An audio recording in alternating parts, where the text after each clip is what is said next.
بسم اللہ الرحمن الرحیم۔ معزز خواتین و حضرات، آج ایک چھوٹے سے مسئلے کے لیے میں حاضر ہوا ہوں۔ ہماری طرف سے کہا جاتا ہے کہ مرزا غلام احمد قادیانی جھوٹا مدعی نبوت جب 26 مئی 1908 کو صبح 10 بجے یہ برانتھر روڈ پہ جب یہ مرا ہے تو یہ لٹرین میں مرا ہے۔ قادیانی حضرات کہتے ہیں کہ یہ لٹرین میں نہیں مرا۔ اچھا، وہ ان کی راہ ہدا کے ذریعے اور کئی ان کی ویب سائٹ پہ یہ ویڈیوز چل رہی ہیں، وہ کہتے ہیں، بار بار اصرار کرتے ہیں اور جھوٹ بولتے ہیں کہ مرزا غلام احمد قادیانی جو ہے یہ لٹرین میں نہیں مرا، جبکہ ہمارا یہ دعویٰ ہے مصدقہ اور پورے دعوے کے ساتھ ہم کہتے ہیں کہ مرزا قادیانی کی عبرتناک جو موت ہے وہ لٹرین میں ہوئی ہے۔ اب وہ کیا انکار کرتے ہیں؟ اس سے پہلے کہ میں وہ عرض کروں، میں صرف ان سے یہ پوچھنا چاہتا ہوں کہ آپ تو اس بات سے بھی انکار کرتے ہیں کہ مرزا قادیانی کو حیضہ ہی نہیں ہوا۔ پہلے تو آپ یہ بتائیں کہ اس کو حیضہ ہوا یا نہیں ہوا۔ آپ تو اس سے بھی انکار کرتے ہیں۔ آپ نے کیا کیا؟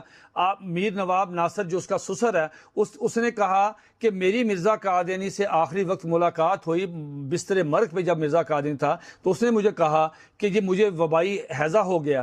اور آپ نے اس نے اپنی کتاب میں بھی لکھا ہے کہ یہ میری گفتگو ہوئی ہے، اور آپ نے نیا ایڈیشن شائع کیا، آپ نے حیضہ کے الفاظ ہی اڑا دیے۔ مرزا قادیانی لٹرین میں مرتے ہوئے شرماتا نہیں ہے، آپ بات کرتے ہوئے شرماتے ہیں۔ میں عرض کرتا ہوں، یہ مرزا غلام احمد قادیانی کا بیٹا مرزا بشیر احمد ایم اے منجلا بیٹا، اس کی یہ کتاب سیرت المہدی، جو آپ کے نزدیک، مرزائیوں کے نزدیک بہت زیادہ مستند، بہت زیادہ اس کو وہ سمجھتے ہیں، کہتے ہیں جی ہم نے بڑی تحقیق کے بعد، بڑی تفتیش کے بعد، بڑے چھان پھٹک کے بعد اس کو ہم نے تیار کیا۔ اب اس میں مختلف روایات ہیں، مختلف باتیں ہیں۔ اس میں مرزا قادیانی کی بیوی جو عینی شاہد ہے مرزا قادیانی کی موت کے وقت، جو اس کے پاس موجود تھی، یہ سیرت المہدی کی جلد نمبر جو اول ہے، اس کے صفحہ نمبر غالباً 11 پہ یہ ایک روایت جو اس کی مرزا قادیانی کی موت کے بارے میں، وہ میں آپ کو عرض کرتا ہوں، سناتا ہوں۔ اس میں کیا لکھا ہے؟ مرزا قادیانی کی بیوی کہتی ہے کہ رات کو میں اٹھی تو مرزا قادیانی، یعنی آپ کو بہت ذوف تھا، آپ میری چارپائی پر ہی لیٹ گئے اور میں آپ کے پاؤں دبانے کے لیے بیٹھ گئی۔ تھوڑی دیر کے بعد حضرت صاحب نے فرمایا تم اب سو جاؤ۔ میں نے کہا نہیں، میں دباتی ہوں۔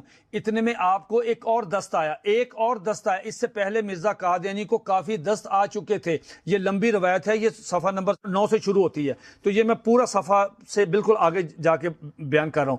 اتنے میں آپ کو ایک اور دست آیا، مگر اب اس قدر ذوف تھا کہ آپ پخانہ نہ جا سکتے تھے، یعنی لٹرین میں نہیں جا سکتے تھے، اس لیے میں نے چارپائی کے قریب ہی انتظام کر دیا، بالکل چارپائی کے قریب، کہ مرزا قادیانی کو کمزوری اس قدر تھی، وومٹنگ سے، قے سے دست بار بار آ رہے تھے، وہ اس میں اتنی ہمت نہیں تھی کہ وہ واش روم جا سکتا، لہٰذا اس کے گھر والوں نے اس کی چارپائی کے قریب ہی بالکل ساتھ کہا کہ بھئی جب بھی تمہیں اب دست آئے تو تم نے نیچے چھلانگ لگانی ہے اور یہیں پہ تم نے دست کر کے پھر اب تمہیں اٹھا کے ہم چارپائی پہ بٹھا دیں گے۔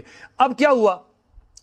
اب جب ان کے بالکل قریب انتظام کر دیا، آگے کہا، اور آپ وہیں بیٹھ کے فارغ ہوئے اور پھر اٹھ کر لیٹ گئے اور میں پاؤں دباتی رہی، مگر ذوف بہت ہو گیا۔ اس کے بعد ایک اور یعنی کم از کم یہ 10واں 12واں ایک اور دست آیا، اور پھر آپ کو ایک قے آئی۔ جب آپ قے سے فارغ ہو کر لیٹنے لگے تو اتنا ذوف تھا کہ آپ لیٹتے لیٹتے پشت کے بل یعنی پیچھے چارپائی پہ گر گئے اور آپ کا سر چارپائی کی لکڑی سے ٹکرایا، حالت دگرگوں ہو گئی، نبض ڈوب گئی، آنکھوں کے آگے اندھیرا آ گیا۔